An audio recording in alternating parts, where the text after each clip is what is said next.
the reason why I kind of asked about like the context of where we are in terms of history, World War II, right at the height, and kind of 1 year out from the end of things.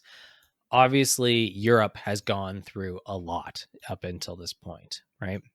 Yeah. Bear in mind that kind of whatever 20 odd years, or well, 20 to 30 years prior, they just went through World War I, right? Like, Yeah. so Europe's gone through a lot in the last kind of 30-ish years. The Great Like Depression, right? Like all of destruction. these Yeah. things. Yeah. Lots of turmoil that's going on, both physically and kind of economically and all that Yeah. kind of stuff. So the Bretton Woods Agreement is signed, and what that agreement does is that, so as you hopefully have kind of kept up with, and I know we've talked a lot and all that kind of stuff, but up until this point, all money is still backed by gold, right? Yes. So they still, even these banks that we're talking about with banknotes and all that stuff, they all have gold in their reserves. So the deposits that we were talking about are gold, or backed by gold, right? Yeah. So like the central banks hold gold, the regular banks hold gold. Yes, paper money is still the like kind of main way that people pay for things. Yeah. It's a But standard. yeah, it's still the kind of like standard of things.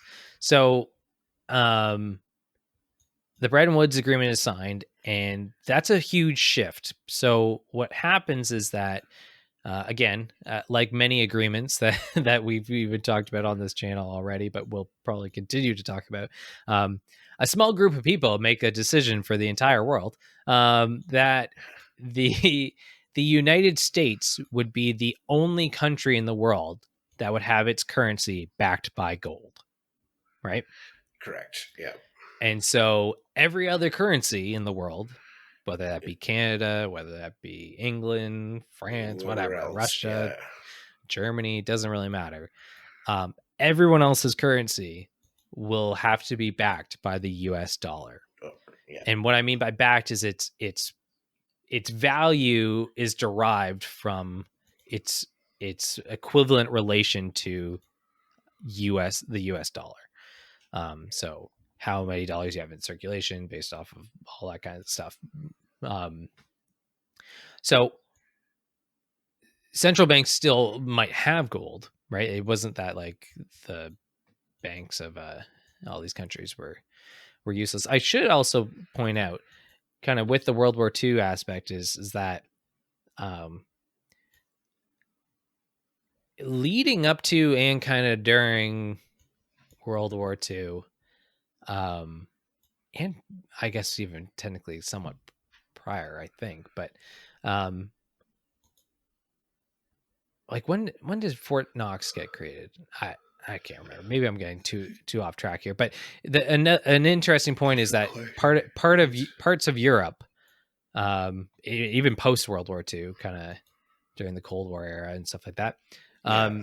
a lot of countries started to send their gold to the United States for kind of safekeeping, Keeping. Yeah. because I guess it's really looked at as like, unless Canada and Mexico and the United States are going to go to war with each other, North America is probably one of the most stable areas within the world, right? Yeah. Europe has shown to be a bit of a ticking time bomb for different things. Right. So Yeah. There's not only do the wars. United States have great ways to secure their gold, as now with the Bretton Woods Agreement, that they are the sole currency that is backed by gold, so they have to make sure that their gold is protected in that sense. Yeah. But yeah, like Germany and other countries sent their gold to the United States kind of after World War II in that sense. So yeah, all currencies backed by the US dollar. The US dollar is backed by gold. So that's a really kind of interesting point. When the kind of fluctuation of gold prices globally happens, that affects the US dollar. And it kind of controls a lot of different aspects of what the United States is able to do with their money. So in having everyone backed by the US dollar, the demand for US dollars also increases, right? So that helps the value of the US dollar, right? Yeah. But it also runs the issue of that because the money is backed by gold, you can't really print new money as easily, right? Yeah. Because the amount of gold is going to be like if I have unless I get more gold, I can't create more currencies without like diluting the value of the current paper money that is in circulation. Correct. Yeah. Right? Yeah. Excuse me. So for like it's the same way that's always existed, but essentially your money is really the like kind of total value of weight of gold divided by the amount of kind of dollars in circulation, right? Yeah. You have a situation where in the United States, they well, due to kind of global reasons as well, like certain financial crises happen, right? Yeah. It still is not like a perfect system in that sense because of war and over leveraging and certain countries failing and all that kind of stuff. But essentially in 1971, It's a bit later on. something like that. Yeah. I think it's, yeah. Or early 70s. President Nixon decides to what's called float the dollar, or well, technically others have done this prior to this, so I should clarify. Other presidents have floated the dollar before, and what that means is that they remove the US dollar from being backed by gold. So instead, that's why they say float. Okay. Yeah. So the idea, I guess, really actually in Nixon's case, he doesn't really float the dollar because he full out just removes it, and that is the end of it.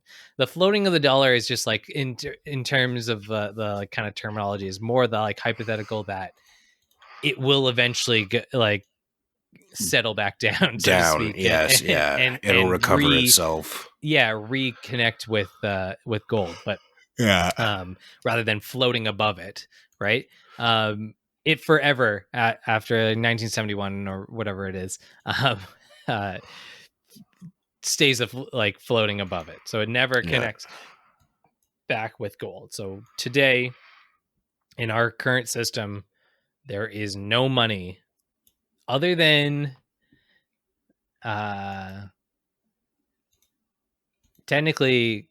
This is it. Now I'm getting all over the place, but the situation with Gaddafi when he was trying to make an African currency, like a currency for just Africa, to kind of leave the global economic system.